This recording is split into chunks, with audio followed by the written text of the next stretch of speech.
Welcome back to the Mold Show. I'm your host, Adam Horn, and as always, my co-host, Sean McGrath. All right, good afternoon. What's up, man? I'm a Florida state licensed mold remediator, and Sean is a state of Florida licensed mold assessor. Together, like Voltron, we form this team in this podcast where we talk about mold and all the issues surrounding it. How's it going, Sean? Good. We've both been pretty busy here last couple of weeks, so it's nice to finally be able to hook up and knock one of these out and talk HVAC. Today we're gonna talk about HVAC. To me, enemy number one in pretty much every building, and it's not backed for me, anyways. It's not backed by science, but speculatively, I'm feeling that's where a lot of people's exposures typically come from, or at least start. What's your experience? I mean, I know what your experience is, but maybe share your experience with what we see out there these days with HVAC system. Yeah, I agree with you wholeheartedly, and it can be a very difficult decision to make for most people because it's such a huge aspect of the process, but it can be such a confusing decision to make when you're trying to prioritize what's going to remove as much exposure as possible from the house. So, I think today our goal is to just talk about what we commonly see, right? Second, just kind of the role the HVAC plays in the inspection process. And then 3, kind of how it fits into the remediation process. And then also maybe different decisions people have to make for what's best for their situation. Yeah, I would say early on, and maybe not so much these days, but the calls I would get would be people, seeing mold or what they think is mold on their vents in their rooms or in their bathrooms. That's where people's, alarm would go off. Hey, I smell it. I see it growing in my air conditioning system. And then contact somebody like you or an assessor to come out and evaluate to see, is it an issue? Can you determine, how bad it is? And so maybe talk a little bit about what that looks like on your end so that people can get an idea of where you find it typically, where you see it a lot, and maybe some of the inspection process. Yeah, well, what we see down here a lot is a lot of what you were just alluding to with the discoloration on the vents. A lot of people think it's just dirt, dust, but sometimes it's very obvious mold growth, not only on the vents, but sometimes the ceiling surrounding the vents. Yep. And then I would say a second complaint would be just the odor that comes out of the system every time it kicks on. Yep. Specifically down here, we don't get that complaint as much in other states per se. I mean, somewhat. But down here in Florida, where we have so much moisture being pulled out of these systems year round, it's a really good place for a lot of that moisture to just kind of accumulate. Sometimes it's getting stuck in the pan, not draining properly. You combine that with all the dirt and dust, creates a really good environment for mold to start growing inside the lungs of your house. Yeah. I always tell people it's so easy to grow mold. And the spores are prevalent in the air and in all, everything that we bring into our home, and just generally speaking, the dust and soils that make their way into our interior environment. And so it's just add water, right? Or add moisture. And where do you find it actively all day long in a building here in Florida and in most buildings? And that's the HVAC system. It has 3 jobs, right? Cool, dry, filter. And the dry part is something that people kind of take for granted, I think. You see the drain line coming off your unit if you have a traditional, where you heat pump and air handler, and you see that tube coming off, and your HVAC guy tells you, hey, every once in a while throw a cap of bleach or something down there and everything's good to go. But yeah, that is always, pushing moisture out 24/7 is if you're running your system here in this state, even in the winter, is pulling moisture out of the air in your home. And if it's actively, not if it's not doing that properly, I guess I should say, it can really lead to some major issues. 100%. And mold doesn't need a lot to grow. Specifically, molds like Aspergillus and Cladosporium. So even just the high humidity in the air can create issues that you're not necessarily going to see. But when it comes to the inspection part of things, there's really two main reasons why we're very interested with what's going on with the HVAC. And I'll say there's two things we're looking for. I'll put that in quotations because the second one isn't necessarily what we see. But the first thing is we're visually opening up the unit to see what it looks like inside, because that is going to play a huge role with our recommendations. When you say opening up the unit, like the cabinet, the air handler cabinet? Yeah, good question. So I should clarify. Yeah, we like to turn the systems off, open up the air handling unit, and physically access the inside of the cabinet where the blower is, where the cooling coils are, and all that. Because that can give us a huge indication as to what's going on. A lot of times here in Florida, we open these systems up and there's just visible growth all over the blower motor, all over the drain pan, all over the insulation. You've seen it 1,000 times. So when it looks like that, we're really going to rely on the HVAC company's confidence, if you will, to be able to properly clean it. But the second reason is if the air handling unit isn't the source of the problem, a lot of times it's getting cross-contaminated on the back end by what's going on in the home. So you may not open it up and it visibly be dirty inside, visibly be contaminated, but we're still going to test it because there could be certain species that are present that have gotten pulled into the system from what's going on in the house. So just to give an example, maybe you have had a really bad water leak under the kitchen that created a mold issue, and you have a return right outside the hallway, of the kitchen. Eventually, those mold spores are going to aerosolize, and once they do, it's going to get pulled into that return vent, into the air handler, through the supply ductwork, and all over again. So if certain species are present in the unit, it's going to play a huge role with what we recommend in our report and what we strategize on with the homeowners, the AC company, the remediators, and so forth to make the best decision for that particular client. Yeah, I mean, what you've just described is, dare I say, common. A lot of people aren't aware that they even have a growth situation in their air conditioning system until an assessor like you goes in and opens it up. No disrespect to the HVAC contractors out there, and there's a lot of good ones. Their focus usually when they come out to take a look at your system is to ensure it's cooling properly, and cleanliness and mold specifically, which they usually don't like to talk about or address. Something that's just left undiscussed, and a lot of times homeowners don't even know that there's a visible issue in there. And that's just the unit that's readily available to you. A lot of times they're in the AC closet in the house or in your garage. Sometimes they're in your attic spaces, and so it's one of those things that's kind of out of sight, out of mind for most people. And if the AC is cooling, they don't consider all the other things that could be going wrong with the air conditioning system. Guilty of that. I'm actually dealing with that right now in my own house.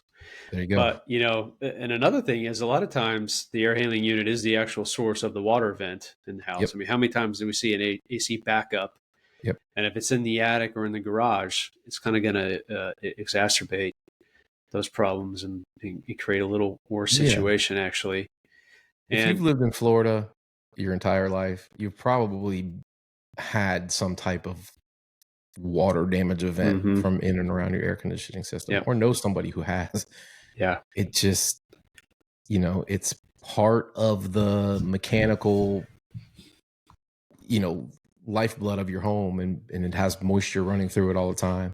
And as we know, we see the AC trucks all over the road. They commonly fail, and when they do, they a lot of times will cause, water damage, or the pans, or like you said, the drain lines, pans, all kinds of issues with them leaking in and around into the materials around them, and then just adding to or causing the initial event where mold grows, and then it then starts readily growing throughout the system. Yeah, and one more concern with that is these systems aren't completely sealed. So you're always going to have some sort of makeup air that's being pulled into these systems. So it's really common for us to test contaminated materials right around the HVAC system. And our testing in the unit matches up perfectly with what we're testing around the unit. So the types of molds are similar. Correct. The types of mold, the species of molds.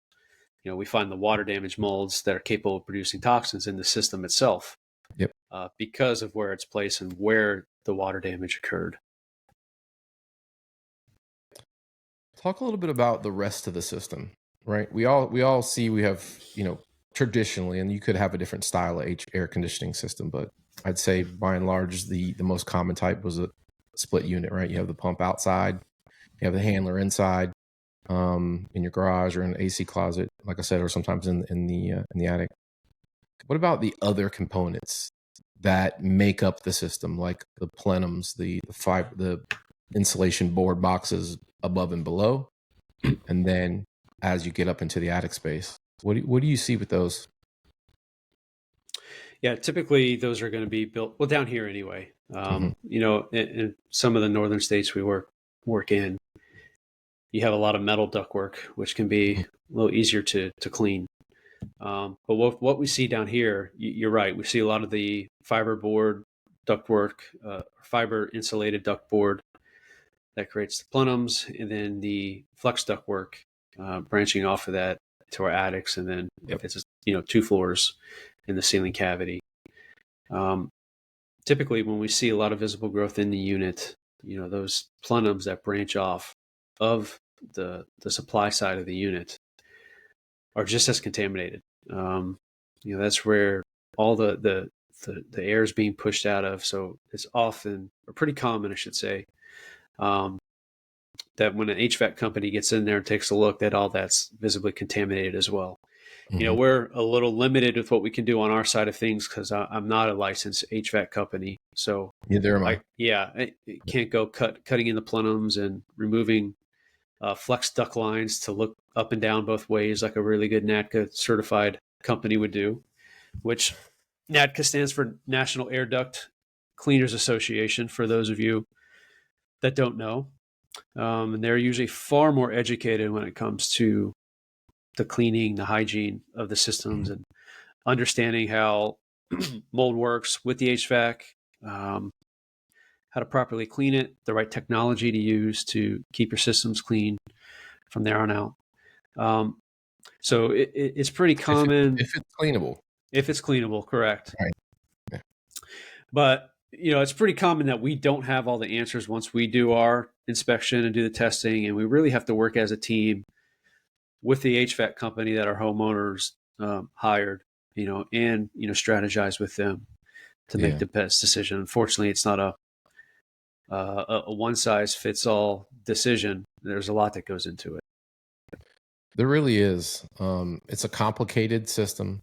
It's got lots of parts, as we described. You got the actual mechanical units, and then all of the components that attach to it. We talked about the plenums and the actual ductwork, and there are a lot of different materials out there, whether it's metal or the flex duct that we see, but that all ties together, and typically spaghettis through your attic or your interstitial space between floors, and then ties into the vents that you see in your rooms. And just in my experience, you can have growth or failure points really anywhere along the chain. And then obviously one can lead to another and lead to another. And there's a lot of reasons, I think, that you start to see growth and failure. And we can maybe talk a little bit about that. You know, where maintenance of these systems can start the process of growth. What do you commonly see when you're evaluating, outside of just taking your sampling, where they start to fall apart, you think, and then lead to these issues? A lot of times it's unfortunately just from neglect of the system. If you're not having the system regularly maintained and cleaned, you increase your opportunity for there to be some sort of backup with the drain system. Yep. That getting clogged up and overflowing. But also these plenum connections, as you were talking about just a minute ago, in ductwork connections, if those aren't done properly, there's going to be condensation that occurs with the cold air mixing with the hotter air. And over time, that's going to create mold problems. So oftentimes when we go up, into the attic and look around all the duct connections, where the ductwork connects to the boot, which is, what you're actually seeing at your ceiling where the grill is, there's a box up there that's built out that the ductwork connects to. Oftentimes those aren't sealed properly, so it's going to create a lot of condensation that starts to rust out the boot, starts to make the drywall around it wet. And over time, it creates a pretty big problem. So I would say those are the 2 or 3 main factors that we see with the system itself. Yeah, I would agree. Obviously, I see the same thing. Also, the junction boxes up there. Sometimes if you have a really big attic, if you have a really big attic where the ductwork ties in to like a hub and then branches off into other rooms, anywhere there's a connection point where the flex duct ties into something where it's taped or then mastic, if it's not maintained or installed properly to begin with, like you said, cold air will escape into that hot, humid attic space or interstitial space or crawl space or wherever the ducts go through. And then when the cold and hot or humid air meet, you get condensation. And that's, like we said, the moisture is the enemy here. And if you're having a situation where moisture is forming and collecting and dripping or soaking into the material in and around those areas, there's a good chance that that mold will follow. Yeah, and to that point, a lot of times other inspectors, remediators, even homeowners will see condensation occurring in some of these areas and automatically think it's the fault of the HVAC company, or whoever installed it, whoever's been maintaining it. But sometimes there's other factors. I mean, sometimes just the poor ventilation of the attic, which we'll talk a lot more in depth with, I'm sure, I'm sure, in future episodes. Poor ventilation in the attic can cause these problems. So it all kind of goes hand in hand, if you will. But I would say it's, one of the top 3 reasons is just the poor connection itself of the ductwork to some of these, other systems of the HVAC. We artificially cool our buildings, right? This is as far as human history is concerned, this is a new thing. And then visually being able to see it and assess it and maintain it is difficult. It goes through these tight spaces. Most people aren't crawling around their attics. And a lot of times they tie into areas where it's really, really hard to get to. Yep. So having somebody that has the experience and the willingness and the ability to go in and thoroughly evaluate not just the mechanical pieces of your air conditioning system, but every other piece and all the junctions where they tie in is extremely important. And it's not easy work. I feel for those HVAC contractors, and it's difficult. A lot of times you can't even see some of the components because insulation is blocking it. You can't even see the boots because they're buried under insulation. Yep. Or you can't get to an area because the roof line is so low. So evaluating it can be tough, but to me, that's no excuse for not at least, regularly having somebody come out and inspect it because it'll save you, I think, a lot of issues, Yeah. including, obviously Yeah. mold or having to do a mold remediation in your environment. But just from exposure alone, like I said, when I say it's enemy number one, I just mean I think it's so common to have growth in the system somewhere, whether it's in the components of the mechanical or anywhere throughout the system.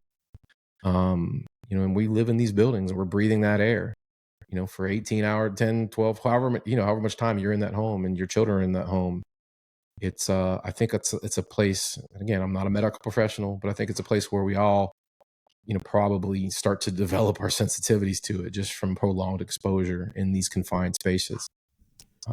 So, again, pure speculation, but, just based on my experience with dealing with people, it's a very common thing, unfortunately. Yeah. If there's one piece of advice I can give to anybody listening, it's to find a company, an HVAC company you're comfortable with, Mm-hmm. that is educated and has the knowledge and experience of cleaning HVAC systems, to come take a look at your unit at least once or twice a year. Yeah. And make sure Especially they're in keeping Florida. it. Yeah. And make sure they're keeping it clean of all the dust, dirt, not too much moisture building up in the system. I mean, you're always going to have it in the pan because that's what it's built for. Yeah. To remove the humidity into the pan and have it drain out. But if you can keep the unit clean, from my experience, you're going to keep the ductwork clean as well. So as long as you keep that centralized area, the lungs of the house, as I call it, Mm-hmm. the air handling unit itself, typically you're going to be keeping the ductwork clean too, and saving yourself a lot of headache and a lot of money down the road. Yeah. And that starts with you and being diligent about the maintenance that you're responsible for, which is keeping your filters changed. That's the job for most people. If you're not good about doing that, then that dust will escape the filter and then just make it into your system, and it just starts the process of the degradation of the system, and then provides dirt and dust and everything that it's trapped, the spores that are in that dust, provides that a home, and all it has to do is meet the moisture inside, and it starts this process. So let's talk a little about when we know there's an issue, right? You've had you evaluated, you've tested it, samples come back, there's elevated samples. What should a homeowner do or building owner do at that point? Well, a lot of it's going to depend on the overall objective of the homeowners, Mm-hmm. how clean they want their system, Mm-hmm.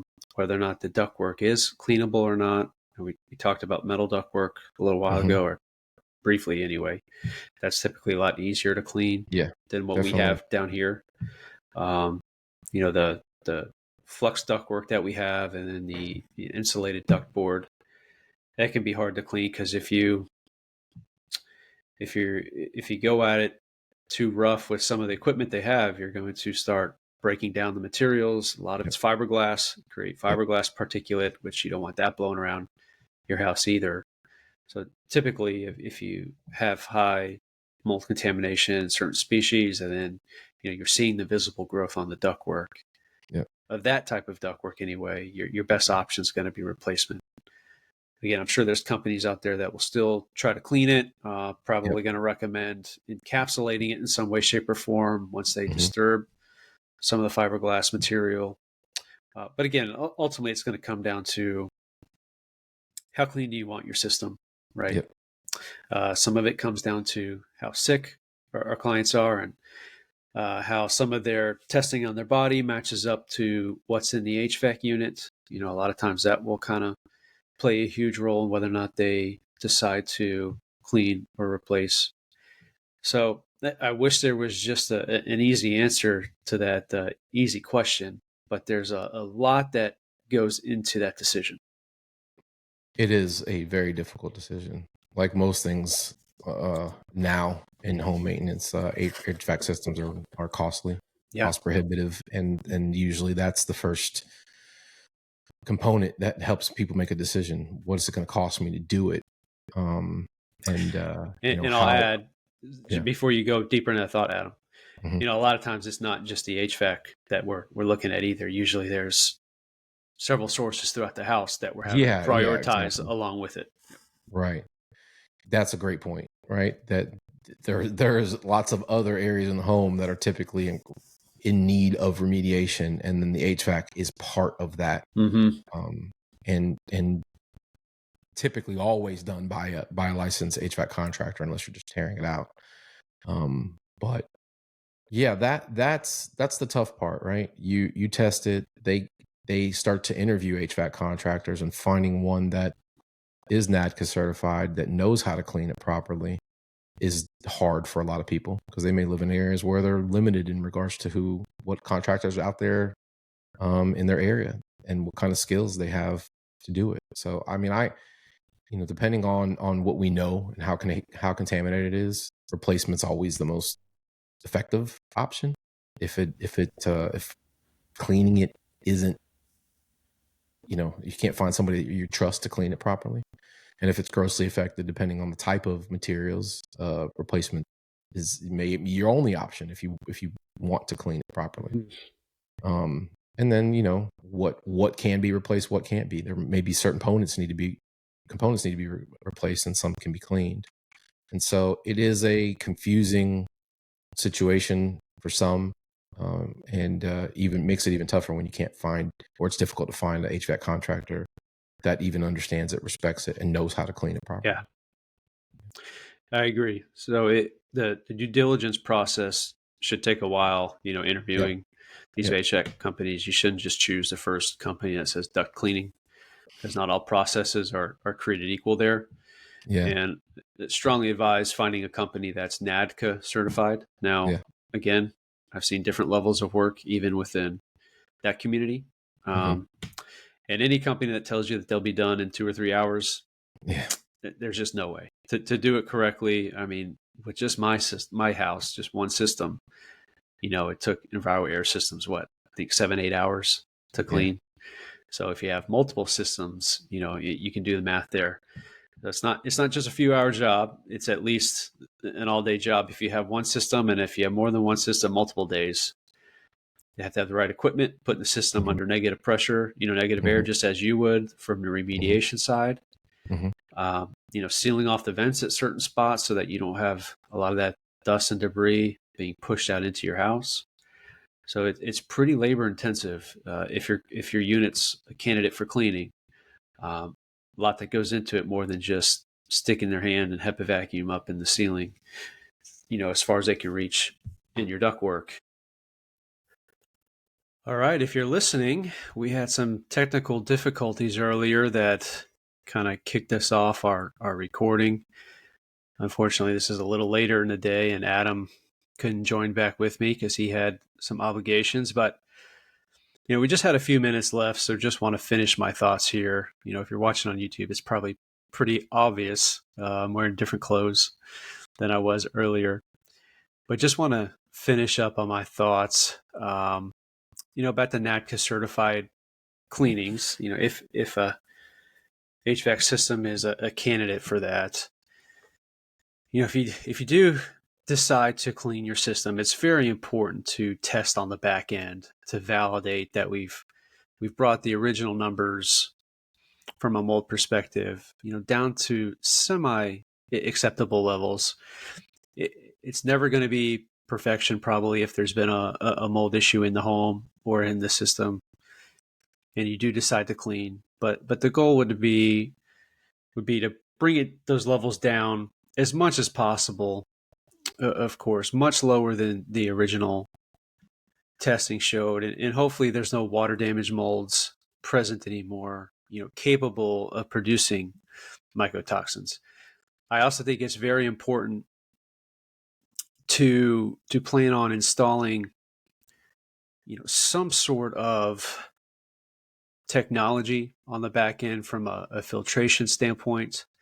I prefer some sort of, heavy duty filtration to put, on the system, as much as the system is capable of. It's going to be very important to work with your HVAC company to make sure that technology is compatible with your system. There's a lot out there. You can do your due diligence, do your research, ask your IEP about the technology. Make sure the HVAC company understands the technology. And again, it's just very important to add those things, especially if you're cleaning. It's not going to be perfect. It's not going to remove everything, but our goal is to minimize what's coming into the system from there on out. I do want to speak to UV lights a little bit. I feel like those are far oversold beyond their capabilities in the HVAC industry. That's not to say that they're not helpful at all. But from our experience, their capabilities are far oversold. There's even times where we open systems with the UV lights, and there's a lot of mold growth inside the systems. And we're finding in some cases where there are UV lights that it's breaking down the materials inside the system. And from what I understand is if it's not installed correctly and not at the right setting, that UV light can start to produce ozone, which is going to start breaking down those materials inside the system. It's usually the insulation that starts to start breaking down first. That creates those fiberglass particles that are blown throughout the house. So again, just be very careful with what you have installed. If it were me, I'd be making sure that system stays clean, have it cleaned every year, and make sure we're staying on top of the filtration. Like I said, there was really only a few minutes left that we were planning on recording when Adam was here. I have a feeling there'll probably be a part 2 to this. I'm very excited about some upcoming shows. We have some things in the works with some guests. Very excited about that. I think you'll want to tune in for that. And as always, if you have any questions, we want you to be involved with this podcast. If you have any questions, feel free to send them our way via Instagram at The Mold Show. You can leave a comment on YouTube. You can even send us an email at themoldshow@gmail.com. We'd love to be able to answer your questions. Everything will be anonymous. You can be as descriptive as you want or as vague as you want. We'll do our best to answer those questions. Every situation is different, so there's probably not going to be a perfect answer.